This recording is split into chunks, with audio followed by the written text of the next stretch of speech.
ਅਪ੍ਰੈਲ 1919 ਦਾ ਉਹ ਸਾਕਾ ਜੋ ਕਿ ਕੋਈ ਵੀ ਵਿਅਕਤੀ ਭੁੱਲ ਨਹੀਂ ਸਕਦਾ। ਜਲਿਆਂਵਾਲੇ ਬਾਗ ਦੇ ਵਿੱਚ ਮੌਜੂਦ ਹਾਂ, ਜਿੱਥੇ ਕਿ 2 ਸਾਲ ਬਾਅਦ ਸੈਲਾਨੀਆਂ ਦਾ ਆਉਣਾ ਤਾਂ ਸ਼ੁਰੂ ਹੋਇਆ, ਲੇਕਿਨ ਕਿਤੇ ਨਾ ਕਿਤੇ ਵਿਵਾਦ ਵੀ ਛਿੜਦਾ ਹੋਇਆ ਨਜ਼ਰ ਆ ਰਿਹਾ ਸੀ।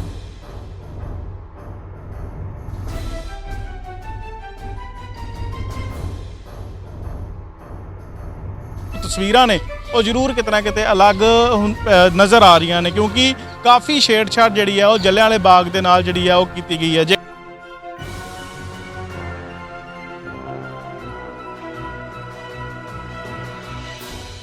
ਸ਼ਹੀਦੀ ਸਮਾਰਕ ਨੂੰ ਜਾਣ ਵਾਲਾ ਰਸਤਾ ਜਿਹੜਾ ਸੀਗਾ ਉਹ ਬਿਲਕੁਲ ਹੀ ਬਲੌਕ ਕਰ ਦਿੱਤਾ ਗਿਆ। ਕੋਈ ਵੀ ਵਿਅਕਤੀ ਜਿਹੜਾ ਆ ਇਸ ਰਸਤੇ ਥਾਣੀ ਜਿਹੜਾ ਆ ਉੱਥੇ ਨਹੀਂ ਜਾ ਸਕਦਾ। ਲੇਕਿਨ ਜੇਕਰ ਦੂਸਰੀ ਛੇੜਛਾੜ ਦੀ ਗੱਲ ਕੀਤੀ ਜਾਵੇ ਤਾਂ ਇਤਿਹਾਸਿਕ ਖੂਹ ਜਿਹੜਾ ਆ ਉਹਨੂੰ ਵੀ ਛੇੜਛਾੜ ਕੀਤੀ ਗਈ ਆ।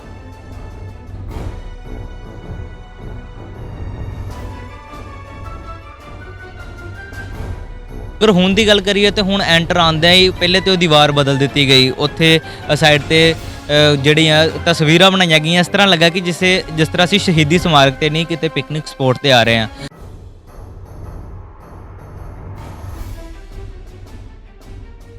ਤੁਹਾਨੂੰ ਲੱਗਦਾ ਹੈ ਕਿ ਜਲਿਆਂਵਾਲੇ ਬਾਗ ਦੇ ਜੋ ਦਿੱਖ ਪਹਿਲੋਂ ਸੀਗੀ ਉਦਾਂ ਹੀ ਹੋਣੀ ਚਾਹੀਦੀ ਸੀ? नहीं, पहला वाली तो चीज़ है ही नहीं, कुछ भी नहीं है।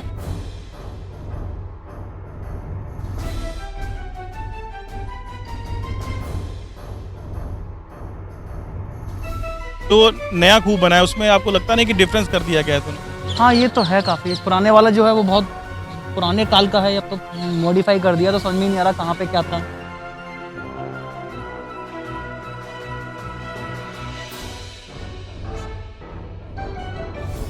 ਜਦੋਂ ਅਸੀਂ ਅੰਦਰ ਐਂਟਰ ਕਰਦੇ ਹਾਂ ਤੇ ਉਦੋਂ ਹੀ ਖੱਬੇ ਹੱਥ ਜਲਿਆਂਵਾਲੇ ਬਾਗ ਦਾ ਜਿਹੜਾ ਪਹਿਲਾ ਨਾਮ ਜਿਹੜਾ ਹਿੰਦੀ 'ਚ ਲਿਖਿਆ, ਫਿਰ ਪੰਜਾਬੀ 'ਚ ਲਿਖਿਆ, ਫਿਰ ਇੰਗਲਿਸ਼ 'ਚ ਲਿਖਿਆ। ਜਦ ਕਿ ਅਸੀਂ ਪੰਜਾਬ 'ਚ ਬੈਠੇ ਹਾਂ, ਸਾਨੂੰ ਪੰਜਾਬੀ ਸਭ ਤੋਂ ਉੱਪਰ ਰੱਖਣੀ ਚਾਹੀਦੀ ਹੈ।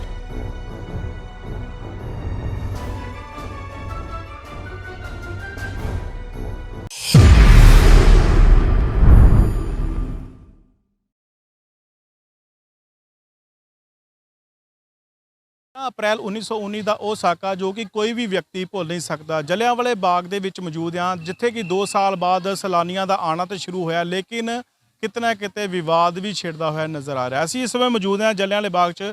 ਤੁਸੀਂ ਦੇਖ ਸਕਦੇ ਹੋ ਕਿ ਲਗਾਤਾਰ ਹੀ ਜਿਹੜੇ ਲੋਕ ਨੇ, ਸੈਲਾਨੀ ਜਿਹੜੇ ਨੇ ਉਹ ਇੱਥੇ ਪਹੁੰਚੇ ਹੋਏ ਨੇ ਤੇ ਉਹਨਾਂ ਦਾ ਜਿਹੜਾ ਆ ਲਗਾਤਾਰ ਇੱਥੇ ਆਉਣਾ ਜਾਰੀ ਹੈ। ਲਗਾਤਾਰ ਹੀ ਕਈ ਲੋਕ ਜਿਹੜੇ ਨੇ ਉਹ ਇੱਥੋਂ ਜਿਹੜੇ ਸ਼ਹੀਦ ਨੇ ਉਹਨਾਂ ਨੂੰ ਸ਼ਰਧਾਂਜਲੀ ਦੇਣ ਵਾਸਤੇ ਵੀ ਪਹੁੰਚ ਰਹੇ ਨੇ, ਲੇਕਿਨ ਜੋ ਤਸਵੀਰਾਂ ਨੇ ਉਹ ਜ਼ਰੂਰ ਕਿਤੇ ਨਾ ਕਿਤੇ ਅਲੱਗ ਨਜ਼ਰ ਆ ਰਹੀਆਂ ਨੇ, ਕਿਉਂਕਿ ਕਾਫੀ ਛੇੜਛਾੜ ਜਿਹੜੀ ਆ ਉਹ ਜਲਿਆਂਵਾਲੇ ਬਾਗ ਦੇ ਨਾਲ ਜਿਹੜੀ ਆ ਉਹ ਕੀਤੀ ਗਈ ਹੈ। ਜੇਕਰ ਮੇਨ ਰਸਤੇ ਦੀ ਗੱਲ ਕੀਤੀ ਜਾਵੇ, ਜਿਸ ਜਗ੍ਹਾ ਦੇ ਉੱਤੇ ਅਸੀਂ ਖਲੋਤੇ ਹੋਏ ਹਾਂ, ਇਸ ਜਗ੍ਹਾ ਦੇ ਉੱਤੇ ਜਿਹੜਾ ਸੀਗਾ ਜੋ ਸਿੰਪਲ ਜਿਹੜੀਆਂ ਸੀਗੀਆਂ ਉਹ ਦੀਵਾਰਾਂ ਸੀਗੀਆਂ, ਜਿਸ ਤੋਂ ਬਾਅਦ ਲੋਕ ਜਿਹੜੇ ਨੇ ਕਾਫੀ ਹੁਣ ਜੋ ਜਿਨ੍ਹਾਂ ਨੇ ਪਹਿਲੋਂ ਇਹ ਚੀਜ਼ ਦੇਖੀ ਸੀਗੀ, ਸ਼ਾਇਦ ਉਹਨਾਂ ਨੂੰ ਕੁਛ ਨਾ ਕੁਛ ਅਲੱਗ ਜਿਹੜੀ ਆ ਤਸਵੀਰਾਂ ਜਿਹੜੀਆਂ ਨੇ ਉਹ ਨਜ਼ਰ ਆਉਂਦੀਆਂ ਹੋ ਸਕਦੀਆਂ ਨੇ। ਦੂਸਰੇ ਪਾਸੇ ਅਗਰ ਗੱਲ ਕੀਤੀ ਜਾਵੇ ਤਾਂ ਸ਼ਹੀਦੀ ਸਮਾਰਕ ਨੂੰ ਜਾਣ ਵਾਲਾ ਰਸਤਾ ਜਿਹੜਾ ਸੀਗਾ ਉਹ ਬਿਲਕੁਲ ਹੀ ਬਲੌਕ ਕਰ ਦਿੱਤਾ ਗਿਆ। ਕੋਈ ਵੀ ਵਿਅਕਤੀ ਜਿਹੜਾ ਆ ਇਸ ਰਸਤੇ ਥਾਣੀ ਜਿਹੜਾ ਆ ਉੱਥੇ ਨਹੀਂ ਜਾ ਸਕਦਾ। ਲੇਕਿਨ ਜੇਕਰ ਦੂਸਰੀ ਛੇੜਛਾੜ ਦੀ ਗੱਲ ਕੀਤੀ ਜਾਵੇ ਤਾਂ ਇਤਿਹਾਸਿਕ ਖੂਹ ਜਿਹੜਾ ਆ ਉਹਨੂੰ ਵੀ ਛੇੜਛਾੜ ਕੀਤੀ ਗਈ ਆ, ਔਰ ਜੋ ਦਿੱਖ ਸੀਗੀ ਉਹਨੂੰ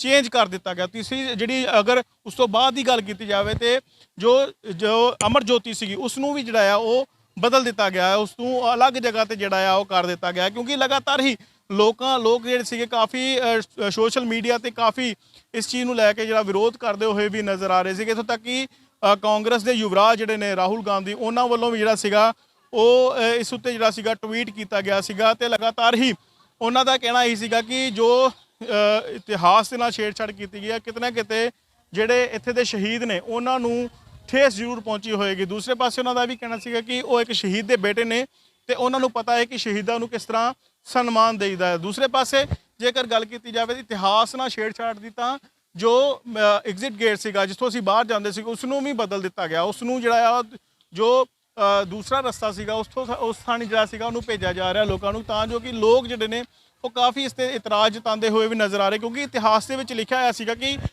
ਰਸਤਾ ਬੰਦ ਹੋਣ ਕਰਕੇ ਕਾਫੀ ਲੋਕਾਂ ਦੀ ਜਿਹੜੀ ਸੀਗੀ ਮੌਤ ਜਿਹੜੀ ਸੀਗੀ ਇੱਥੇ ਹੋਈ ਸੀਗੀ, ਜੋ ਸ਼ਹੀਦੀਆਂ ਪ੍ਰਾਪਤ ਜਿਹੜੀਆਂ ਸੀਗੀਆਂ ਕੀਤੀਆਂ ਗਈਆਂ ਸੀਗਾ। ਲਗਾਤਾਰ ਹੀ ਜਿਹੜੇ ਲੋਕ ਨੇ ਉਹ ਇੱਥੇ ਪਹੁੰਚ ਰਹੇ ਨੇ। ਉਸ ਤੋਂ ਬਾਅਦ ਲੋਕਾਂ ਦਾ ਕਾਫੀ ਜਿਹੜਾ ਆ ਗੁੱਸਾ ਵੀ ਕਈਆਂ ਨੂੰ ਇਸ ਜੇ ਪਹੁੰਚ ਕੇ ਜਿਹੜਾ ਆ ਆਂਦਾ ਹੋਇਆ ਨਜ਼ਰ ਆ ਰਿਹਾ, ਕਿਉਂਕਿ ਜੋ ਬਿਲਕੁਲ ਹੀ ਦਿੱਖ ਸੀਗੀ ਉਹਨੂੰ ਬਿਲਕੁਲ ਹੀ ਚੇਂਜ ਕਰ ਦਿੱਤਾ ਗਿਆ ਸੀਗਾ। ਦੇਰ ਰਾਤ ਜਿਹੜਾ ਆ ਇੱਥੇ ਲਾਈਟ ਐਂਡ ਸਾਊਂਡ ਦਾ ਪ੍ਰੋਗਰਾਮ ਜਿਹੜਾ ਆ ਉਹ ਵੀ ਕੀਤਾ ਜਾਂਦਾ ਹੈ। ਇਸ ਤੋਂ ਬਾਅਦ ਜਿਹੜਾ ਹੈ ਲਗਾਤਾਰ ਹੀ ਤੁਸੀਂ ਦੇਖ ਸਕਦੇ ਹੋ ਕਿ ਲੰਮੀਆਂ ਜਿਹੜੀਆਂ ਚੇਅਰਸ ਨੇ ਉਹ ਲਗਾਈਆਂ ਗਈਆਂ ਨੇ ਅਤੇ ਇਸ ਤੋਂ ਬਾਅਦ ਲੋਕ ਜਿਹੜੇ ਨੇ ਰਾਤ ਨੂੰ ਦੇਰ ਰਾਤ ਸ਼ਾਮ ਨੂੰ ਜੋ ਹੈ ਇੱਥੇ ਜੋ ਲੋਕ ਜਿਹੜੇ ਨੇ ਇੱਥੇ ਪਹੁੰਚਦੇ ਨੇ ਤੇ ਲਾਈਟ ਐਂਡ ਸਾਊਂਡ ਜਿਹੜਾ ਆ ਉਹ ਦੇਖਣ ਦੀ ਕੋਸ਼ਿਸ਼ ਕੀਤੀ ਜਾਂਦੀ ਹੈ। ਕੈਮਰਾਮੈਨ ਨੂੰ ਕਹੂੰਗਾ ਕਿ ਦਿਖਾਣਾ ਚਾਹੁੰਦੇ ਕਿ ਇਤਿਹਾਸਿਕ ਖੂਹ ਦੇ ਨਾਲ ਜਿਹੜਾ ਸੀਗਾ ਜਿਹੜਾ ਗਾਰਡਨ ਬਣਾਇਆ ਗਿਆ ਸੀਗਾ ਉਸ ਨੂੰ ਵੀ ਬਿਲਕੁਲ ਚੇਂਜ ਕਰ ਦਿੱਤਾ ਗਿਆ, ਕਿਉਂਕਿ ਇਸ ਤੋਂ ਪਹਿਲਾਂ ਜਦੋਂ ਅਸੀਂ ਇਹ ਜਲਿਆਂਵਾਲੇ ਬਾਗ ਆਏ ਸੀਗੇ, ਕਿਉਂਕਿ 2 ਸਾਲ ਦਾ ਸਮਾਂ ਹੋ ਚੁੱਕਾ ਹੈ ਇਸ ਨੂੰ ਨਵੀਨੀਕਰਨ ਨੂੰ ਕਰਦੇ ਹੋਏ, ਲੇਕਿन जो लोग दोबारा इतने आके देख रहे हैं उन्होंने अलग ही तस्वीर देखने को मिली। कहाँ भाई साहब कहाँ से आए हैं आप लोग? हम लोग बिहार से आए हैं। तो क्या कहना चाहेंगे, पहले आए हैं आपने जलियांवाला बाग? पहली बार आया हूँ। कभी हिस्ट्री में पढ़ा है आपने जलियांवाला बाग? जी पढ़ा है। यहाँ पर आकर जो हिस्ट्री में पढ़ा था जलियांवाला बाग और इसमें यहाँ पर आकर कैसा अनुभव लगा? दोनों में डिफरेंस लग रहा है कुछ? जी हिस्ट्री में तो सिर्फ पढ़ा था और अभी देखने को मिल रहा है, तो अभी देखकर हिस्ट्री में जो पढ़ा है वो थोड़ा ज़्यादा अच्छे से समझ में आएगा कि हाँ कहाँ क्या हुआ था, गोलियाँ कैसे चली थी, क्या हुआ था। जी लेकिन यहाँ पर जो पुरातन चीज़ें थी ना उसको मिटा दिया है, मिटाने की कोशिश की गई। जैसे आप मेन रोड रास्ते से आए, गली से आए हो, वहाँ पर कुछ नहीं था, पुरातन थी, वहाँ पर कुछ नहीं था। क्या लगता है कि वो जो हिस्ट्री थी उसको बचा कर रखनी चाहिए थी? जी बिल्कुल, हिस्टोरिकल चीज़ें जितनी भी हैं आने वाली पीढ़ियों को इन्हीं चीज़ों से पता चलेगा कि हाँ हमारा हिस्ट्री कैसा रहा है, भारत कितना रिच रहा है, क्या अंग्रेज़ों ने क्या क्या किया हमारे पे। तो ये एक बिल्कुल मतलब संजो कर रखना चाहिए इसे। आपने देख लिया सारा जलियांवाला? नहीं, अभी बस हम लोग एंटर ही किए हैं। तो यहाँ पर पहुँचे हैं, क्या कहना चाहेंगे, कैसा अनुभव लग रहा है? नहीं अच्छा लग रहा है, बहुत सारे लोग आए हुए हैं, अभी अब देखते हैं आगे क्या है। तो ਤੁਸੀਂ ਦੇਖ ਸਕਦੇ ਹੋ ਕਿ ਕਾਫੀ ਲੋਕ ਜਿਹੜੇ ਨੇ ਕਾਫੀ ਵਾਰ ਇੱਥੇ ਪਹੁੰਚੇ ਵੀ ਨੇ ਅਤੇ ਕਈ ਲੋਕ ਜਿਹੜੇ ਨੇ ਉਹ ਪਹਿਲੀ ਵਾਰ ਇੱਥੇ ਪਹੁੰਚ ਰਹੇ ਨੇ। ਹਿਸਟਰੀ 'ਚ ਜ਼ਰੂਰ ਉਹਨਾਂ ਨੇ ਪੜ੍ਹਿਆ ਹੋਏਗਾ ਕਿ ਜਲਿਆਂਵਾਲੇ ਬਾਗ ਦੀ ਕੀ ਚੀਜ਼ਾਂ ਜਿਹੜੀਆਂ ਸੀਗੀਆਂ ਦੇਖਣ ਵਾਲੀਆਂ, ਕਿਉਂਕਿ ਇਤਿਹਾਸਿਕ ਖੂਹ ਦੀ ਗੱਲ ਕੀਤੀ ਜਾਵੇ ਤੇ ਇਤਿਹਾਸਿਕ ਖੂਹ ਨੂੰ ਕਾਫੀ ਤਬਦੀਲ ਜਿਹੜਾ ਆ ਉਹ ਕਰ ਦਿੱਤਾ ਗਿਆ। ਲਗਾਤਾਰ ਹੀ ਕੋਸ਼ਿਸ਼ ਵੀ ਇਹੀ ਕਰਦੇ ਆ ਕਿ ਲੋਕਾਂ ਨੂੰ ਜਾਣਨ ਦੀ ਕੋਸ਼ਿਸ਼ ਕਰਦੇ ਆ ਕਿ ਉਹਨਾਂ ਦਾ ਕਿਸ ਤਰ੍ਹਾਂ ਦਾ ਅਨੁਭਵ ਜਿਹੜਾ ਕਿਸ ਤਰ੍ਹਾਂ ਦਾ ਰਿਹਾ। ਵੀਰ ਜੀ ਵਾਹਿਗੁਰੂ ਜੀ ਕਾ ਖਾਲਸਾ ਵਾਹਿਗੁਰੂ ਜੀ ਕੀ ਫਤਿਹ। ਇੱਕ ਸੈਕਿੰਡ ਬਸ ਇੱਕੋ ਤੁਹਾਡੇ ਨਾਲ ਗੱਲ ਕਰਨੀ ਸੀਗੀ ਕਿ ਕਿਸ ਤਰ੍ਹਾਂ ਦਾ ਅਨੁਭਵ ਰਿਹਾ। ਬਸ ਤੁਸੀਂ ਦੇਖ ਸਕਦੇ ਹੋ ਕਿ ਕਈ ਲੋਕ ਜਿਹੜੇ ਨੇ ਜਵਾਬ ਵੀ ਦੇਣਾ ਚਾਹੁੰਦੇ ਨੇ, ਲੇਕਿਨ ਕੰਟਰੋਵਰਸੀ ਬਹੁਤ ਜ਼ਿਆਦਾ ਕ੍ਰੀਏਟ ਹੋਈ ਹੈ, ਜਿਸ ਕਰਕੇ ਲੋਕ ਜਿਹੜੇ ਨੇ ਉਹ ਇੱਥੇ ਸਵਾਲ ਦੇ ਜਿਹੜੇ ਜਵਾਬ ਜਿਹੜੇ ਨੇ ਉਹ ਵੀ ਨਹੀਂ ਦੇ ਪਾ ਰਹੇ। ਕਿਉਂਕਿ ਲਗਾਤਾਰ ਹੀ ਰਾਹੁਲ ਗਾਂਧੀ ਦੀ ਅਗਰ ਗੱਲ ਕੀਤੀ ਜਾਵੇ ਤਾਂ ਉਹਨਾਂ ਵੱਲੋਂ ਵੀ ਇੱਥੇ ਟਵੀਟ ਕੀਤਾ ਗਿਆ ਕਿ ਸ਼ਹੀਦਾਂ ਨੂੰ ਜਿਹੜੀ ਆ ਸ਼ਰਧਾਂਜਲੀ ਜਿਹੜੀ ਸੀਗੀ ਉਹ ਦੇਣ ਵਾਸਤੇ ਜੋ ਦੇਸ਼ ਦੇ ਪ੍ਰਧਾਨ ਮੰਤਰੀ ਨਰਿੰਦਰ ਮੋਦੀ ਵੱਲੋਂ ਕੀਤਾ ਗਿਆ ਉਹ ਕਿਤਨਾ ਕਿਤੇ ਗਲਤ ਆ। ਦੂਸਰੇ ਪਾਸੇ ਅਗਰ ਗੱਲ ਕੀਤੀ ਜਾਵੇ ਤਾਂ ਉਹਨਾਂ ਦਾ ਭਾਜੀ ਕੀ ਨਾਮ ਹੈ ਤੁਹਾਡਾ? सतनाम सिंह। कहाँ से आए आप? आगरा। पहले आए Jallianwala Bagh? First time. History में जैसा जलियांवाला बाग देखा था, क्या लगता है कि वैसा ही जलियांवाला बाग? मैं भैया फर्स्ट टाइम आया हूँ तो मेरे को तो इतनी नॉलेज है नहीं है। तो कैसा अनुभव लगा यहाँ पर आके आपको? ठीक है, अभी तो स्टार्टिंग ही, अभी आगे जाके देखते हैं कैसा क्या है। कुणाल तो क्या समझते हो कि जो लोग हिस्टोरिकल को बचाना चाहिए, हिस्ट्री को बचाना चाहिए ताकि कि हम लोगों का भविष्य जो है वो उज्जवल हो? यार नॉलेज से पूछो। कुणाल ओए। कुणाल भाई क्या कहना चाहेंगे, कहाँ से आए हैं आप? सम फ्रॉम आगरा। तो कुणाल भाई आप यहाँ पर पहली बार विजिट किया कि इससे पहले आ चुके हैं? तो कैसा लगा अनुभव यहाँ पर आके? बहुत सब कुछ यूनिक है मेरे लिए, तो फर्स्ट टाइम आया हूँ तो सब बढ़िया ही लग रहा है, फर्स्ट क्लास। अगर हिस्ट्री पढ़ी होगी आपने तो हिस्ट्री में अगर जलियांवाले बाग का नाम आता होगा तो आपने देखा होगा कि हिस्ट्री में क्या क्या लिखा हुआ है यहाँ पर? हिस्ट्री में तो बस यही लिखा हुआ है कि यहाँ पे अंग्रेजों ने गोलियां, जनरल डायर थे ना, उनके समर्थन में अंग्रेजों ने गोलियां चलाई थी भारतीय क्रांतिकारियों पे। तो आपने जब इंटरनेट पर खूह देखेंगे, ऐतिहासिक खूह देखेंगे, तो जो नया खूह बना है उसमें आपको लगता नहीं कि डिफरेंस कर दिया गया है दोनों?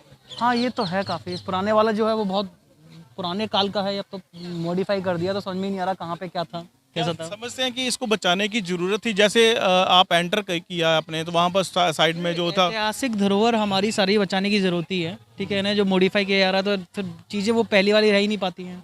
अच्छा, एक पॉलिटिक्स क्वेश्चन भी आया। राहुल गांधी ने ट्वीट किया उसके ऊपर, बोला कि हिस्ट्री को बचाने की जरूरत थी, जो शहीद थे उनको श्रद्धांजलि देने की भी जरूरत थी। क्या समझते हैं कि जरूरत है ऐसी चीज़ों की? हाँ डेफिनेटली, देखिए ज़रूरत तो हर समय रहती है, हम आई मीन कोई भी काल हो ज़रूरत तो रहती है, ठीक है, क्योंकि चीज़ें हालात आज भी बेहतर नहीं है।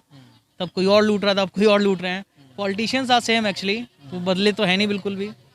तो काफ़ी लोग ਜਿਹੜੇ ਨੇ ਉਹ ਬਾਹਰੋਂ ਵੀ ਆਏ ਹੋਏ ਨੇ, ਲੇਕਿਨ ਐਕਸਪੀਰੀਅੰਸ ਜਿਹੜਾ ਸੀਗਾ ਉਹ ਕਾਫੀ ਲੋਕ ਜਿਹੜੇ ਆਪਣਾ ਸ਼ੇਅਰ ਕਰਦੇ ਹੋਏ ਨਜ਼ਰ ਵੀ ਆ ਰਹੇ ਨੇ। ਸੀਨੀਅਰ ਜਰਨਲਿਸਟ ਮੇਰੇ ਨਾਲ ਮੌਜੂਦ ਨੇ। ਮੁਕੇਸ਼ ਕੀ ਕਹਿਣਾ ਚਾਹੋਗੇ? ਅਸੀਂ ਕਵਰੇਜ ਕਰਦੇ ਸੀਗੇ ਪਹਿਲਾਂ ਤੇ ਬਹੁਤ ਸਾਰੀਆਂ ਚੀਜ਼ਾਂ ਜਿਹੜੀਆਂ ਨੇ ਇੱਥੇ ਚੇਂਜ ਹੁੰਦੀਆਂ ਹੋਈਆਂ ਨਜ਼ਰ ਆਈਆਂ ਨੇ। ਮਗਰ ਇਤਿਹਾਸਿਕ ਖੂਹ ਦੀ ਗੱਲ ਕਰਾਂ ਤੇ ਉਹ ਵੀ ਚੇਂਜ ਹੋ ਗਿਆ ਆ। ਜੋ ਆਪਾਂ ਜਿਸ ਰਸਤੇ ਤੇ ਖੜੇ ਆ ਐਂਟਰੈਂਸ ਰਸਤਾ ਹੁੰਦਾ ਸੀਗਾ, ਤੁਹਾਨੂੰ ਕੀ ਤੁਸੀਂ ਜਦੋਂ ਐਂਟਰ ਕੀਤਾ 2 ਸਾਲ ਬਾਅਦ ਤੇ ਕੀ ਅਨੁਭਵ ਰਿਹਾ ਤੁਹਾਡਾ? ਜੀ ਬਿਲਕੁਲ, ਜਦੋਂ ਅਸੀਂ ਪਹਿਲੇ ਐਂਟਰ ਕਰਦੇ ਸੀ ਤੇ ਐਂਟਰ ਕਰਦਿਆਂ ਇੱਕ ਫੀਲ ਆਉਂਦਾ ਸੀ ਕਿ ਇਹ ਉਹ ਛੋਟਾ ਜਿਹਾ ਰਸਤਾ ਹੈ ਜਿਸ ਰਸਤੇ ਰਾਹੀਂ ਜਦੋਂ ਸ਼ਹੀਦਾਂ ਨੂੰ ਬਾਹਰ ਨਹੀਂ ਜਾਣ ਦਿੱਤਾ ਗਿਆ ਤੇ ਇੱਥੋਂ ਜਨਰਲ ਐਡਵਾਇਰ ਨੇ ਅੰਦਰ ਆ ਕੇ ਸਾਰੇ ਰਸਤੇ ਬੰਦ ਕਰਕੇ ਤੇ ਉਹਨਾਂ ਨੂੰ ਬੰਦਕ ਬਣਾ ਕੇ ਜਿਸ ਤਰ੍ਹਾਂ ਉਹਨਾਂ ਤੇ ਤਸ਼ੱਦਦ ਕੀਤਾ। ਅਗਰ ਹੁਣ ਦੀ ਗੱਲ ਕਰੀਏ ਤੇ ਹੁਣ ਐਂਟਰ ਆਉਂਦਿਆਂ ਹੀ ਪਹਿਲੇ ਤੇ ਉਹ ਦੀਵਾਰ ਬਦਲ ਦਿੱਤੀ ਗਈ, ਉੱਥੇ ਸਾਈਡ ਤੇ ਜਿਹੜੀਆਂ ਤਸਵੀਰਾਂ ਬਣਾਈਆਂ ਗਈਆਂ, ਇਸ ਤਰ੍ਹਾਂ ਲੱਗਾ ਕਿ ਜਿਸ ਤਰ੍ਹਾਂ ਅਸੀਂ ਸ਼ਹੀਦੀ ਸਮਾਰਕ ਤੇ ਨਹੀਂ ਕਿਤੇ ਪਿਕਨਿਕ ਸਪੋਟ ਤੇ ਆ ਰਹੇ ਹਾਂ। ਜਦੋਂ ਅੰਦਰ ਐਂਟਰ ਕਰਦੇ ਹਾਂ ਉਸ ਤੋਂ ਬਾਅਦ ਜਿਹੜਾ ਬਾਹਰ ਜਾਣ ਦਾ ਰਸਤਾ ਹੈ ਉਹੀ ਬਦਲ ਦਿੱਤਾ ਗਿਆ ਹੈ। ਜਦੋਂ ਬ੍ਰਹਮਬੁੱਟਾ ਵਾਲੀ ਸਾਈਡ ਤੋਂ ਬਾਹਰ ਜਾਣ ਦਾ ਰਸਤਾ ਰੱਖਿਆ ਗਿਆ, ਜਦ ਕਿ 13 ਅਪ੍ਰੈਲ 1919 ਨੂੰ ਅਜਿਹਾ ਕੁਝ ਨਹੀਂ ਸੀ, ਉਦੋਂ ਰਸਤੇ ਬੰਦ ਕੀਤੇ ਗਏ ਸੀ। ਦੂਸਰਾ ਉਹ ਜਿਹੜੀ ਇਹ ਨੈਗੇਟਿਵ ਪੁਆਇੰਟ ਆਉਂਦਾ। ਤੀਸਰਾ, ਜਦੋਂ ਅਸੀਂ ਅੰਦਰ ਆਉਂਦੇ ਹਾਂ ਤੇ ਆ ਜਿਹੜਾ ਤੁਸੀਂ ਗਾਰਡਨ ਦੇਖ ਰਹੇ, ਇਸ ਗਾਰਡਨ ਦੇ ਵਿੱਚ ਪੱਤਿਆਂ ਦੀ ਮਦਦ ਨਾਲ ਜਿਹੜੇ ਆ ਸੈਨਿਕ ਬਣਾਏ ਗਏ ਸੀ, ਸਟੈਚੂ ਬਣਾਏ ਗਏ ਸੀ, ਜੋ ਅਨੁਭਵ ਕਰਾਉਂਦੇ ਸੀ ਕਿ ਇਸ ਤਰ੍ਹਾਂ ਇਹਨਾਂ ਜਗ੍ਹਾਵਾਂ ਦੇ ਉੱਤੇ ਖਲੋ ਕੇ ਉਹਨਾਂ ਨੇ ਗੋਲੀਆਂ ਜਿਹੜੀਆਂ ਚਲਾਈਆਂ ਗਈਆਂ, ਜੋ ਕਿ ਉਹ ਵੀ ਹੁਣ ਖਤਮ ਕਰ ਦਿੱਤੀਆਂ ਗਈਆਂ। ਅਗਲਾ ਅਸੀਂ ਦੇਖੀਏ ਸ਼ਹੀਦੀ ਕੂਆ ਹੈ। ਸ਼ਹੀਦੀ ਕੂਆ ਤੁਸੀਂ ਨੈੱਟ ਤੋਂ ਸਰਚ ਕਰ ਲਓ, ਉਹ ਜੋ ਹੁਣ ਇਹਨਾਂ ਨੇ ਦਿੱਤੀ ਉਹ ਦਿਖਣੀ ਨਹੀਂ। ਅਗਰ ਅਸੀਂ ਸਾਡੇ ਬੱਚੇ ਜਾਂ ਕੋਈ ਵੀ ਨੈੱਟ ਤੋਂ ਸਰਚ ਕਰੇਗਾ ਕਿ ਕਿਸ ਤਰ੍ਹਾਂ ਦਾ ਸ਼ਹੀਦੀ ਕੂਆ ਸੀ ਤੇ ਉਹ ਪੁਰਾਣਾ ਸ਼ਹੀਦੀ ਕੂਆ ਆਏਗਾ, ਇਹਦੇ ਨਾਲ ਦਾ ਸ਼ਹੀਦੀ ਕੂਆ ਨਹੀਂ ਆਏਗਾ। ਉਸ ਤੋਂ ਇਲਾਵਾ ਹੋਰ ਬਹੁਤ ਸਾਰੀਆਂ ਚੇਂਜਿੰਗਸ ਜਿਹੜੀਆਂ ਕੀਤੀਆਂ ਗਈਆਂ। ਜਦੋਂ ਅੰਦਰ ਐਂਟਰ ਕਰਦੇ ਸਾਂ ਤੇ ਸਾਡੇ ਖੱਬੇ ਹੱਥ ਜਿਹੜਾ ਅਮਰ ਜੋਤੀ ਲਗਾਈ ਗਈ ਸੀ, ਉਹਨੂੰ ਵੀ ਹੁਣ ਪਿੱਛੇ ਕਰ ਦਿੱਤਾ ਕਿ ਜਦੋਂ ਲੋਕ ਐਗਜ਼ਿਟ ਤੇ ਜਾਣ ਤੇ ਉਦੋਂ ਸ਼ਹੀਦਾਂ ਨੂੰ ਸ਼ਰਧਾਂਜਲੀ ਦੇਣ। ਇਸ ਤੋਂ ਇਲਾਵਾ ਹੋਰ ਵੀ ਬਹੁਤ ਸਾਰੀਆਂ ਚੀਜ਼ਾਂ ਸੀ। ਜਿਹੜਾ ਸਿਰਫ ਇਹ ਜਲਿਆਂਵਾਲੇ ਬਾਗ ਦਾ ਜਿਹੜਾ ਜਲਿਆ ਹੈ ਉਹ ਜਿਹੜੀ ਸਮਾਰਕ ਹੈ ਉਹ ਨਹੀਂ ਚੇਂਜ ਕੀਤੀ ਗਈ। ਇੱਕ ਸੈਕਿੰਡ, ਬਜ਼ੁਰਗ ਮੇਰੇ ਨਾਲ, ਬਜ਼ੁਰਗੋ ਪਹਿਲੋਂ ਆਏ ਸੀਗੇ ਜਲਿਆਂਵਾਲੇ ਬਾਗ, ਵੇਖਿਆ ਸੀਗਾ? बड़ा टाइम पहला आया सी। ਉਦੋਂ ਨਾਲ ਤੇ ਹੁਣ ਨਾਲੋਂ ਕਿੰਨਾ ਫਰਕ ਹੈ? मन तो कोई फर्क नजर नहीं आता, वही है वैसे। ਤੁਸੀਂ ਹੋਏ ਘੁੰਮਾਏ ਸਾਰਾ ਦੇਖ ਲਿਆ? घूमया नहीं असी। ਖੂਹ ਵੀ ਚੇਂਜ ਕਰ ਦਿੱਤਾ ਗਿਆ, ਜਿਹੜਾ ਸੀਗਾ ਉਹਦੀ ਦਿੱਖ ਚੇਂਜ ਕਰ ਦਿੱਤੀ ਗਈ ਹੈ। ਜੇਕਰ ਗੱਲ ਕੀਤੀ ਜਾਵੇ ਰਸਤੇ ਜਿਹੜੇ ਸੀਗੇ ਉਹ ਇਸੇ ਰਸਤੇ ਥਾਣੀ ਅਸੀਂ ਆਉਂਦੇ ਸੀਗੇ, ਇਸੇ ਰਸਤੇ ਥਾਣੀ ਵਾਪਸ ਜਾਂਦੇ ਸੀਗੇ, ਉਹ ਵੀ ਚੇਂਜ ਕਰਤਾ। ਕਿ ਲੱਗਦਾ ਹੈ ਕਿ ਇਸ ਤਰ੍ਹਾਂ ਦੀਆਂ ਛੇੜਛਾੜ ਕਰਨੀਆਂ ਚਾਹੀਦੀਆਂ ਸੀਗੀਆਂ ਪੁਰਾਤਨ ਇਮਾਰਤਾਂ ਨਾਲ ਖਾਸ ਤੌਰ ਤੇ? समझे नहीं, इन्हों का काम यही है भी कोई ना कोई बिल बनाई जाओ उल्ट पुलट, वो ये तो चलता ही रहेगा, इन्हों का ये नहीं रुक सकता। ਕੀ ਲੱਗਦਾ ਹੈ ਕਿ ਲਾਈਟ ਐਂਡ ਸਾਊਂਡ ਦੇ ਨਾਲ ਆਪਾਂ ਲੋਕਾਂ ਨੂੰ ਪ੍ਰਭਾਵਿਤ ਕਰ ਸਕਦੇ ਹਾਂ ਕਿ ਜਲਿਆਂਵਾਲਾ ਬਾਗ ਕਿਸ ਤਰ੍ਹਾਂ ਦਾ ਸੀਗਾ? ਤੁਹਾਨੂੰ ਲੱਗਦਾ ਹੈ ਕਿ ਜਲਿਆਂਵਾਲੇ ਬਾਗ ਦੇ ਜੋ ਦਿੱਖ ਪਹਿਲੋਂ ਸੀਗੀ ਉਦਾਂ ਹੀ ਹੋਣੀ ਚਾਹੀਦੀ ਸੀ? नहीं, पहला वाली तो चीज़ है ही नहीं, कुछ भी नहीं है। बाकी ये है भाई हूँ जो बने बच्चे आंदे जी देखो जलियां वाला बाग खाला तो वेखा आखे दोबारा जाना ही नहीं, फिर ये कहने लगे नहीं चलो वेखो वेखो। आज तो सारे बदले हुए सिलसिला। ਆਂਟੀ ਵੀ ਨਾਲ। ਆਂਟੀ ਕੀ ਨਾਮ ਹੈ ਤੁਹਾਡਾ? 10 साल पहले मेरा नाम परमजीत, ਕਿੱਥੋਂ ਦੇ ਰਹਿਣ ਵਾਲੇ ਤੁਸੀਂ? जयपुर का। ਪਹਿਲੋਂ ਆਏ ਸੀਗੇ ਜਲਿਆਂਵਾਲੇ ਬਾਗ? हाँ, फिर ਉਹਦੇ ਨਾਲ ਇਹਨਾਂ ਤੇ ਹੁਣ ਤੇ बहुत फर्क पड़ गया, बहुत बहुत ਕੀ ਦੇਖਿਆ ਸੀਗਾ ਪਹਿਲੋਂ ਤੇ ਹੁਣ ਕੀ ਫਰਕ? तो उन्हें आ गया जी कुआ, ये जोत देखी सी और कुआ वगैरह देखा सी बस, और म्यूजियम वगैरह कुछ नहीं था। ਤੇ हाँ, कम था, इतना थोड़ी था। ਤੇ ਕੀ ਲੱਗਦਾ ਹੈ ਕਿ ਜਿਹੜਾ ਇਤਿਹਾਸ ਹੈ ਸਾਨੂੰ ਉਹਨਾਂ ਛੇੜਛਾੜ ਨਹੀਂ ਕਰਨੀ ਚਾਹੀਦੀ? हाँ, नहीं छेड़छाड़ करनी, अच्छा बनाना चाहिए। ये मूर्तियां पहला नहीं सी, ये मूर्तियां ਜਿਹੜੀ ਆਪਾਂ ਅੰਦਰ ਆਏ हैं मूर्तियां नहीं सी, ਹੁਣ ਬਾਅਦ ਵਿੱਚ ਹੀ ਲਾਈਆਂ। ਅੰਕਲ ਤੁਹਾਨੂੰ ਲੱਗਦਾ ਕਿ ਨਹੀਂ ਹੈ ਕਿ ਪਹਿਲੋਂ ਆਪਾਂ ਆਉਂਦੇ ਸੀਗੇ ਤੇ ਸ਼ਹੀਦਾਂ ਨੂੰ ਸ਼ਰਧਾਂਜਲੀ ਦੇਣ ਆਉਂਦੇ ਸੀਗੇ ਤੇ ਹੁਣ ਲੱਗਦਾ ਪਿਕਨਿਕ ਸਪੋਟ ਤੇ ਆ ਰਹੇ ਆ? पिकनिक ते ये ना गल है ही वही चीज, पिकनिक स्पॉट है। ਸੋ ਤੁਸੀਂ ਦੇਖ ਸਕਦੇ ਹੋ ਕਿ ਜਿਹੜੇ हो गया अब सबसे बढ़िया हो गया, ਸਭ ਤੋਂ ਬੜੀਆ ਹੋ ਗਿਆ ਹੈ। देखने लायक हो गया कि हाँ है, बस चाहे कितों भी आओ। ਸੋ ਤੁਸੀਂ ਦੇਖ ਸਕਦੇ ਹੋ ਕਿ ਜਿਹੜੇ ਬਜ਼ੁਰਗ ਨੇ ਉਹ ਵੀ ਆਪਣਾ ਅਨੁਭਵ ਦਿੰਦੇ ਹੋਏ ਨਜ਼ਰ ਆ ਰਹੇ ਨੇ, ਕਿਉਂਕਿ ਲਗਾਤਾਰ ਹੀ ਚੇਂਜ ਜਿਹੜੀਆਂ ਸੀਗੀਆਂ ਉਹ ਕੀਤੀਆਂ ਗਈਆਂ ਨੇ। ਮੈਂ ਸੌਰੀ ਮੁਕੇਸ਼, ਤੁਹਾਨੂੰ ਮੈਂ ਡਿਸਟਰਬ ਕੀਤਾ ਸੀਗਾ ਰਸਤੇ 'ਚ ਕਿ ਤੁਸੀਂ ਜਿਸ ਤਰ੍ਹਾਂ ਆਪਾਂ ਐਂਟਰ ਕੀਤਾ 2 ਸਾਲ ਬਾਅਦ ਆਪਾਂ ਐਂਟਰ ਕੀਤੇ ਆ, ਉਸ ਤੋਂ ਬਾਅਦ ਸਾਨੂੰ ਬਹੁਤ ਕੁਝ ਆਪਾਂ ਨੂੰ ਵੀ ਨਵਾਂ ਐਕਸਪੀਰੀਅੰਸ ਵੇਖਣ ਨੂੰ ਮਿਲਿਆ। ਤੁਸੀਂ ਹੋਰ ਕੀ ਕਹਿਣਾ ਚਾਹੋਗੇ ਕਿ ਕੀ ਹੋਰ ਚੀਜ਼ਾਂ ਜਿਹੜੀਆਂ ਚੇਂਜ ਕੀਤੀਆਂ? ਜੀ ਬਿਲਕੁਲ, ਲਗਭਗ ਕਾਫੀ ਹੱਦ ਤੱਕ ਚੇਂਜਿੰਗ ਜਿਹੜੀ ਹੈ ਉਹ ਕੀਤੀ ਗਈ ਹੈ। ਜਿਸ ਤਰ੍ਹਾਂ ਕਿ ਇਹ ਮੇਨ ਰਸਤਾ ਸੀ ਜਾਣ ਨੂੰ ਕਿ ਉੱਥੇ ਜਾ ਕੇ ਸ਼ਰਧਾਂਜਲੀ ਜਿਹੜੀ ਹੈ ਲੋਕ ਦੇ ਕੇ ਆਉਂਦੇ ਸੀ ਸ਼ਹੀਦਾਂ ਨੂੰ, ਲੇਕਿਨ ਉਹ ਵੀ ਰਸਤਾ ਬੰਦ ਕਰ ਦਿੱਤਾ। ਲਾਈਟ ਐਂਡ ਸਾਊਂਡ ਦਾ ਜਿਹੜਾ ਹੈ ਪ੍ਰੋਗਰਾਮ ਹੈ ਉਹ ਤਿਆਰ ਕੀਤਾ ਹੈ ਤੇ ਸੁਣਨ 'ਚ ਆਇਆ, ਕਿਉਂਕਿ ਹਜੇ ਦੇਖਿਆ ਨਹੀਂ, ਸੁਣਨ 'ਚ ਆਇਆ ਕਿ ਜਿਹੜਾ ਰਾਤ ਨੂੰ ਲਾਈਟ ਐਂਡ ਸਾਊਂਡ ਦਾ ਪ੍ਰੋਗਰਾਮ ਚੱਲਦਾ ਤੇ ਇਹ 'ਚ ਵੀ ਅਭਿਨੇਤਰਾ ਜਿਹੜਾ ਅਮਿਤਾਭ ਬੱਚਨ ਦੀ ਜਿਹੜੀ ਹੈ ਆਵਾਜ਼ ਹੈ ਉਹ ਦਿੱਤੀ ਗਈ ਹੈ। ਤਾਂ ਅਮਿਤਾਭ ਬੱਚਨ ਨਾਲ ਵੀ ਕਾਫੀ ਵਿਵਾਦ ਰਿਹਾ ਸੀ 1984 ਤੋਂ ਬਾਅਦ ਹੁਣ ਤੱਕ, ਤਾਂ ਉਹ ਵੀ ਕਿਤੇ ਨਾ ਕਿਤੇ ਸਿੱਖਾਂ ਦੇ ਮਨਾਂ ਨੂੰ ਠੇਸ ਜਿਹੜਾ ਹੈ ਪਹੁੰਚਾਏਗਾ। ਹੋਰ ਬਹੁਤ ਸਾਰੇ ਬਦਲਾਵ ਜਿਹੜੇ ਆ ਕੀਤੇ ਗਏ। ਜਦੋਂ ਅਸੀਂ ਅੰਦਰ ਐਂਟਰ ਕਰਦੇ ਹਾਂ ਤੇ ਉਦੋਂ ਹੀ ਖੱਬੇ ਹੱਥ ਜਲਿਆਂਵਾਲੇ ਬਾਗ ਦਾ ਜਿਹੜਾ ਪਹਿਲਾ ਨਾਮ ਜਿਹੜਾ ਹਿੰਦੀ 'ਚ ਲਿਖਿਆ, ਫਿਰ ਪੰਜਾਬੀ 'ਚ ਲਿਖਿਆ, ਫਿਰ ਇੰਗਲਿਸ਼ 'ਚ ਲਿਖਿਆ, ਜਦ ਕਿ ਅਸੀਂ ਪੰਜਾਬ 'ਚ ਬੈਠੇ ਹਾਂ, ਸਾਨੂੰ ਪੰਜਾਬੀ ਸਭ ਤੋਂ ਉੱਪਰ ਰੱਖਣੀ ਚਾਹੀਦੀ ਹੈ। ਪਿੱਛੇ ਜੀ ਮੁਹਿੰਮ ਵੀ ਚੱਲੀ ਸੀ ਜਦੋਂ ਸੜਕਾਂ ਦੇ ਉੱਤੇ ਸਾਈਨ ਬੋਰਡ ਸੀ ਤਾਂ ਜਿਹੜਾ ਹਿੰਦੀ 'ਚ ਨਾਮ ਲਿਖਿਆ ਹੁੰਦਾ ਸੀ ਤਾਂ ਪੰਜਾਬੀ ਨੌਜਵਾਨਾਂ ਵੱਲੋਂ ਉੱਤੇ ਬਲੈਕ ਅਕਸ਼ਰ ਬਲੈਕ ਕੀਤਾ ਗਿਆ ਸੀ ਤਾਂ ਪੰਜਾਬੀ ਨੂੰ ਉੱਪਰ ਰੱਖਿਆ ਗਿਆ ਸੀ ਕਿਉਂਕਿ ਪੰਜਾਬੀ ਸਾਡੀ ਮਾਂ ਬੋਲੀ ਹੈ। ਲੇਕਿਨ ਇੱਥੇ ਆਉਂਦਿਆਂ ਸਾਰੀ ਜਲਿਆਂਵਾਲੇ ਬਾਗ ਬਹੁਤ ਸਾਰੇ ਪੰਜਾਬੀਆਂ ਨੇ ਜਦੋਂ ਕੁਰਬਾਨੀ ਦਿੱਤੀ 13 ਅਪ੍ਰੈਲ 1919 ਨੂੰ ਤਾਂ ਉਹ ਫਿਰ ਪੰਜਾਬੀ ਨੂੰ ਦੂਸਰੇ ਨੰਬਰ ਤੇ ਕਰਕੇ ਹਿੰਦੀ ਨੂੰ ਪਹਿਲੇ ਨੰਬਰ ਤੇ ਕਰ ਦਿੱਤਾ। ਪਹਿਲਾਂ ਤੇ ਜਿਹੜੀ ਦਿਲ ਤੇ ਠੇਸ ਇਹ ਲੱਗਦੀ ਆ। ਦੂਸਰੇ ਬੰਨੇ ਜਦੋਂ ਅਸੀਂ ਅੰਦਰ ਐਂਟਰ ਕਰਦੇ, ਜਿਸ ਤਰ੍ਹਾਂ ਤੁਹਾਨੂੰ ਦੱਸਿਆ ਕਿ ਦੀਵਾਰਾਂ ਜਿਹੜੀਆਂ ਪੁਰਾਣੀਆਂ ਉਹ ਖਤਮ ਕਰ ਦਿੱਤੀਆਂ ਗਈਆਂ। ਸੋ ਬਹੁਤ ਛੋਟੀਆਂ-ਛੋਟੀਆਂ ਚੀਜ਼ਾਂ ਜਿਹੜਾ ਇਤਿਹਾਸ ਨੂੰ ਪਿੱਛੇ ਕਰ ਦਿੰਦੀਆਂ। ਜਿਹੜੀ ਨੌਜਵਾਨ ਪੀੜ੍ਹੀ ਜਾਂ ਨਵਾਂ ਕੋਈ ਪਹਿਲੀ ਵਾਰ ਆਏਗਾ ਉਸ ਨੇ ਜਿਹੜਾ ਇਤਿਹਾਸ ਪੜ੍ਹਿਆ ਹੋਏਗਾ ਜਾਂ ਇੱਥੇ ਦੇਖੇਗਾ ਬੜਾ ਡਿਫਿਕਲਟ ਹੋਏਗਾ ਜੀ। ਲੇਕਿਨ ਮੇਰਾ ਤੁਹਾਨੂੰ ਇੱਕ ਸਿਆਸਤਦਾਨ ਨਾਲ ਜੁੜਿਆ ਹੋਇਆ ਸਵਾਲ ਹੈ ਕਿਉਂਕਿ ਅਕਸਰ ਹੀ ਗੱਲ ਉਹੀ ਕੀਤੀ ਜਾਂਦੀ ਜਿਹੜੀ ਨਵੀਨੀਕਰਨ ਹੁੰਦਾ ਨਾ ਉੱਤੇ ਸਿਆਸਤ ਬਹੁਤ ਭਖਦੀ ਹੈ, ਭਾਵੇਂ ਉਹ ਦੇਸ਼ ਦੀ ਹੋਵੇ ਭਾਵੇਂ ਵਿਦੇਸ਼ ਦੀ ਹੋਵੇ। ਰਿਫਾਈਲ ਦੀ ਗੱਲ ਹੋਵੇ ਤਾਂ ਉੱਤੇ ਵੀ ਬਹੁਤ ਸਿਆਸਤ ਭਖੀ। ਹੁਣ ਰਾਹੁਲ ਗਾਂਧੀ ਨੇ ਇੱਕ ਟਵੀਟ ਕੀਤਾ ਜਿਸ ਵਿੱਚ ਉਹਨਾਂ ਨੇ ਕਿਹਾ ਕਿ ਉਹ ਜਾਣਦੇ ਨੇ, ਉਹ ਸ਼ਹੀਦ ਦੇ ਪਰਿਵਾਰ ਚੋਂ ਨੇ, ਉਹਨਾਂ ਦੇ ਪਿਤਾ ਦੀ ਸ਼ਹਾਦਤ ਹੋਈ ਸੀ ਅਤੇ ਹੁਣ ਜਿਹੜਾ ਲੋਕ ਜਿਹੜੇ ਨੇ ਨਰਿੰਦਰ ਮੋਦੀ ਵੱਲੋਂ ਜਿਹੜੇ ਸ਼ਹੀਦ ਥੇ ਉਹਨਾਂ ਦੇ ਨਾਲ ਜਿਹੜਾ ਆ ਬਦਸਲੂਕੀ ਇੱਕ ਸ਼ਬਦ ਦੀ ਕੀਤੀ ਗਈ ਹੈ ਜਿਸ ਤਰ੍ਹਾਂ ਇਹਨਾਂ ਵੱਲੋਂ ਕੀਤਾ ਗਿਆ। ਕਿਸ ਤਰ੍ਹਾਂ ਵੇਖਦੇ ਹੋ ਇਸ ਟਵੀਟ ਨੂੰ ਔਰ ਕੀ ਲੱਗਦਾ ਹੈ ਕਿ ਉਸ ਤੋਂ ਸਿਆਸਤ ਭਖਦੀ ਹੋਈ ਦੁਬਾਰਾ ਨਜ਼ਰ ਆ ਰਹੀ ਹੈ? ਦੇਖੋ, ਰਾਹੁਲ ਗਾਂਧੀ ਤੇ ਨਰਿੰਦਰ ਮੋਦੀ ਦੋਵੇਂ ਰਾਜਨੀਤਿਕ ਬੰਦੇ ਆ। ਉਹਨਾਂ ਨੇ ਆਪਣੀ ਰਾਜਨੀਤਿਕ ਚਮਕਾਣੀ ਹੈ, ਕਿਸੇ ਤਰੀਕੇ ਕਰ ਲੈਣ। ਅਸੀਂ ਰਾਜਨੀਤਿਕ ਗੱਲ 'ਚ ਨਹੀਂ ਆਵਾਂਗੇ, ਲੇਕਿਨ ਮੈਂ ਇੰਨੀ ਗੱਲ ਕਹਿਣਾ ਚਾਹਾਂ 70 ਸਾਲ ਤੇ ਕਾਂਗਰਸ ਦਾ ਰਾਜ ਸੀ ਨਾ, ਉਦੋਂ ਕਰ ਲੈਂਦੇ। ਅਗਰ ਉਹਨਾਂ ਨੂੰ ਲੱਗਦਾ ਸੀ ਕਿ ਨਰਿੰਦਰ ਮੋਦੀ ਨੇ ਠੀਕ ਨਹੀਂ ਕੀਤਾ ਤੇ ਉਦੋਂ ਰਾਹੁਲ ਗਾਂਧੀ ਆ ਕੇ ਕਰ ਲੈਣ। ਜਦੋਂ ਕਾਂਗਰਸ ਦਾ ਰਾਜ ਸੀਗਾ ਉਦੋਂ ਸਟੈਚੂ ਵਗੈਰਾ ਬਣਵਾਏ ਗਏ ਸੀਗੇ, ਉਦੋਂ ਵੀ 10 ਤੋਂ 15 ਕਰੋੜ ਰੁਪਏ ਲਗਾਇਆ ਗਿਆ ਸੀਗਾ। ਉਸ ਟਾਈਮ ਨਹੀਂ ਲਾਈਟ ਐਂਡ ਸਾਊਂਡ ਦਾ ਪ੍ਰੋਗਰਾਮ ਸੀਗਾ ਕਿਉਂਕਿ ਅਮਿਤਾਭ ਬੱਚਨ ਨੇ 1.5 ਕਰੋੜ ਰੁਪਏ ਦੀ ਡਿਮਾਂਡ ਕੀਤੀ ਸੀਗੀ ਆਪਣੀ ਵੌਇਸ ਦੇਣ ਵਾਸਤੇ। ਕੀ ਲੱਗਦਾ ਨਹੀਂ ਕਿ ਉਹਨੂੰ ਥੋੜਾ ਜਿਹਾ ਰੀਫਾਈਂਡ ਕੀਤਾ ਜਾ ਸਕਦਾ ਸੀ? ਬਿਲਕੁਲ, ਰਾਹੁਲ ਗਾਂਧੀ ਤੇ ਨਰਿੰਦਰ ਮੋਦੀ, ਮੈਂ ਪਹਿਲੇ ਕਿਹਾ ਰਾਜਨੀਤਿਕ ਬੰਦੇ, ਅਸੀਂ ਉਹਨਾਂ ਗੱਲਾਂ 'ਚ ਨਹੀਂ ਆਉਂਦੇ। ਲੇਕਿਨ ਜੋ ਅਸੀਂ ਆਪਣੇ ਅੱਖੀਂ ਦੇਖਦੇ ਪਏ ਹਾਂ ਕਿ ਇਤਿਹਾਸ 'ਚ ਬਹੁਤ ਜ਼ਿਆਦਾ ਛੇੜਛਾੜ ਜਿਹੜੀ ਹੈ ਕੀਤੀ ਗਈ ਜੋ ਕਿ ਪੰਜਾਬੀਆਂ ਦੇ ਦਿਲਾਂ ਨੂੰ ਠੇਸ ਪਹੁੰਚੀ ਹੈ। ਅਤੇ ਤੁਸੀਂ ਸੋਸ਼ਲ ਮੀਡੀਆ ਦੇਖ ਲਓ, ਸੋਸ਼ਲ ਮੀਡੀਆ ਤੇ ਵੀ ਇਸ ਚੀਜ਼ ਨੂੰ ਲੈ ਕੇ ਕਾਫੀ ਵਾਦ ਵਿਵਾਦ ਜਿਹੜਾ ਭਖਦਾ ਹੋਇਆ ਨਜ਼ਰ ਵੀ ਜਿਹੜਾ ਉਹ ਆ ਰਿਹਾ ਜੀ। ਸੋ ਇਹ ਸਨ ਸੀਨੀਅਰ ਜਰਨਲਿਸਟ ਜਿਹੜੇ ਮੁਕੇਸ਼ ਮਹਿਰਾ ਜੀ। ਇਹਦੇ ਲਗਾਤਾਰ ਹੀ ਇਹਨਾਂ ਵੱਲੋਂ ਵੀ ਮੇਰੇ ਨਾਲ ਕਾਫੀ ਜਿਹੜਾ ਸੀਗਾ ਜਲਿਆਂਵਾਲੇ ਬਾਗ ਜਿਹੜੀ ਸੀਗੀ ਕਵਰੇਜ ਜਿਹੜੀ ਸੀਗੀ ਕੀਤੀ ਗਈ ਸੀਗੀ। ਦੂਸਰੇ ਪਾਸੇ ਮੈਂ ਤੁਹਾਨੂੰ ਇੱਕ ਵਾਰੀ ਤਸਵੀਰਾਂ ਦਿਖਾਵਾਂਗਾ ਕਿ ਇਹ ਉਹ ਮੇਨ ਰਸਤਾ ਆ ਜਿੱਥੋਂ ਲੋਕ ਸਿੱਧਾ ਸ਼ਹੀਦੀ ਸਮਾਰਕ ਤੇ ਪਹੁੰਚਦੇ ਸੀਗੇ। ਉਸ ਤੋਂ ਬਾਅਦ ਸ਼ਹੀਦਾਂ ਨੂੰ ਜਿਹੜਾ ਸੀਗਾ ਉਹ ਸ਼ਰਧਾਂਜਲੀ ਦਿੱਤੀ ਜਾਂਦੀ ਸੀਗੀ ਅਤੇ ਉਸ ਤੋਂ ਬਾਅਦ ਜਿਹੜੇ ਸੀਗੇ ਬੁਲਟ ਸਾਈਨ ਸੀਗੇ, ਲੋਕ ਉਹ ਦੇਖਦੇ ਸੀਗੇ। ਹਾਲਾਂਕਿ ਜਦੋਂ ਅਸੀਂ ਐਂਟਰ ਕੀਤੇ ਤੇ ਇੱਥੇ ਅਲੱਗ ਹੀ ਤਸਵੀਰਾਂ ਜਿਹੜੀਆਂ ਨੇ ਉਹ ਦੇਖਣ ਨੂੰ ਮਿਲ ਰਹੀਆਂ ਨੇ ਕਿਉਂਕਿ ਲੋਕ ਜਿਹੜੇ ਨੇ ਹੁਣ ਲਾਈਟ ਐਂਡ ਸਾਊਂਡ ਦਾ ਪ੍ਰੋਗਰਾਮ ਕੁਝ ਹੀ ਸਮੇਂ ਬਾਅਦ ਜਿਹੜਾ ਹੈ ਸ਼ੁਰੂ ਕੀਤਾ ਜਾਏਗਾ। ਲੇਕਿਨ ਲੋਕ ਜਿਹੜੇ ਸੀਟ ਮਲਣੀਆਂ ਜਿਹੜੀਆਂ ਨੇ ਉਹ ਸ਼ੁਰੂ ਕਰ ਦਿੱਤੇ ਗਏ ਨੇ। ਲੇਕਿਨ ਇਤਿਹਾਸ ਨਾਲ ਜ਼ਰੂਰ ਛੇੜਛਾੜ ਕੀਤੀ ਗਈ ਹੈ। ਇਹ ਵੀ ਅਸੀਂ ਕਹਿਣਾ ਚਾਹਾਂਗੇ ਕਿ ਲਗਾਤਾਰ ਹੀ ਕਿਉਂਕਿ ਇਤਿਹਾਸਿਕ ਖੂਹ ਦੀ ਗੱਲ ਕੀਤੀ ਜਾਵੇ ਉਹਨੂੰ ਵੀ ਬਿਲਕੁਲ ਚੇਂਜ ਕਰ ਦਿੱਤਾ ਗਿਆ। ਜੋ ਅਮਰ ਜੋਤੀ ਸੀਗੀ ਉਹਨੂੰ ਵੀ ਇੱਕ ਜਗ੍ਹਾ ਤੋਂ ਦੂਸਰੀ ਜਗ੍ਹਾ ਤੇ ਸ਼ਿਫਟ ਕਰ ਦਿੱਤਾ ਗਿਆ। ਐਗਜ਼ਿਟ ਪੁਆਇੰਟ ਜਿਹੜਾ ਆ ਉਹਨੂੰ ਵੀ ਚੇਂਜ ਕਰ ਦਿੱਤਾ ਗਿਆ। ਲੇਕਿਨ ਛੇੜਛਾੜ ਜ਼ਰੂਰ ਕੀਤੀ ਗਈ। ਲੇਕਿਨ ਕਿਤੇ ਨਾ ਕਿਤੇ ਲੋਕ ਜਿਹੜੇ ਨੇ ਉਹ ਕਾਫੀ ਖੁਸ਼ ਵੀ ਨੇ ਕਿਉਂਕਿ 2 ਸਾਲ ਬਾਅਦ ਲੋਕਾਂ ਨੂੰ ਜਿਹੜਾ ਆ ਜਲਿਆਂਵਾਲੇ ਬਾਗ ਦੇ ਵਿੱਚ ਪਹੁੰਚ ਕੇ ਜਿਹੜਾ ਸ਼ਹੀਦਾਂ ਨੂੰ ਸ਼ਰਧਾਂਜਲੀ ਦੇਣ ਦਾ ਮੌਕਾ ਜਿਹੜਾ ਆ ਉਹ ਮਿਲਿਆ। ਲੇਕਿਨ ਕਿਤੇ ਨਾ ਕਿਤੇ ਇੱਕ ਵਾਰੀ ਫਿਰ ਤੋਂ ਜਿਹੜੀ ਅਤੇ ਸਿਆਸਤ ਜਿਹੜੀ ਆ ਉਹ ਜ਼ਰੂਰ ਗਰਮਾਉਂਦੀ ਹੋਈ ਨਜ਼ਰ ਆ ਰਹੀ ਹੈ ਤੇ ਜੋ ਸੋਸ਼ਲ ਪਲੇਟਫਾਰਮ ਹੈ ਉਹ ਕਾਫੀ ਗਰਮ ਜਿਹੜਾ ਆ ਇਸ ਤੇ ਨਜ਼ਰ ਆ ਰਿਹਾ ਹੈ। ਕੈਮਰਾਮੈਨ ਜੈਪ੍ਰੀਤ ਦੇ ਨਾਲ ਗੁਰਪ੍ਰੀਤ ਸਿੰਘ, ਅੰਮ੍ਰਿਤਸਰ।